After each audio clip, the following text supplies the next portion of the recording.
Alright guys, just getting on here really quick. What are Japanese candlesticks? Japanese candlesticks are going to be used to describe the price action during the given time frame.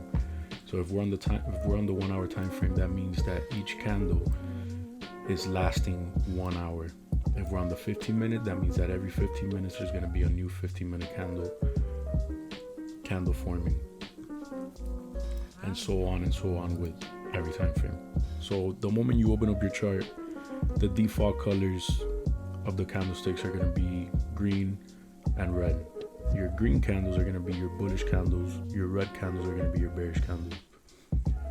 As far as the anatomy of a candlestick, this is the body. Is pretty self-explanatory, and these little thin hairs that you see poking out, those are going to be the wicks. Now, every candle has an opening and a close point, and visually there's a way to read price, and this is how we read price. Bullish candle is going to open at the bottom, at the base right here of the body, and the close is going to be at the top base.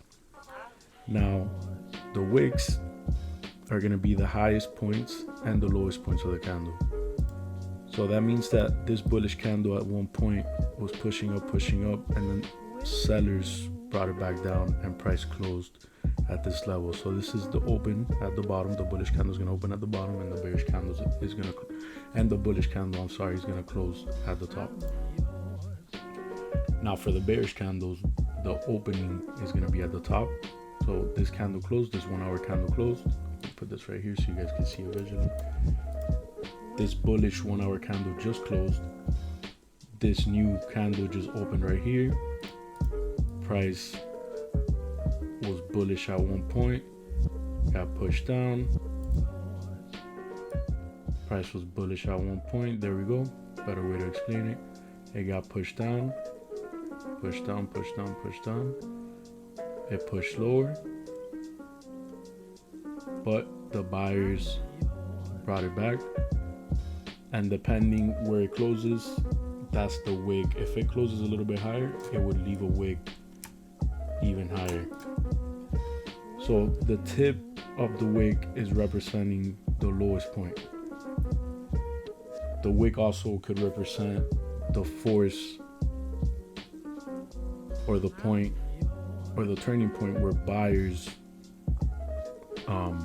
push the candle, where buyers the amount of the strength of buyers at a certain point, depending on your strategy, you're going to be able to read them out a little bit different. There's going to be different confirmations for you. There's definitely different formations for candlesticks. There's a bunch of variations. Don't get so fixated on that either.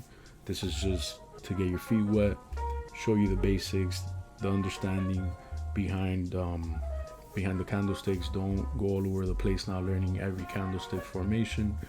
After you learn the fundamentals, I want you guys to find a mentor, stick to a strategy, and just learn from there. And that's going to be the best advice that I can give you right now. But yeah, guys, that was Japanese candlesticks.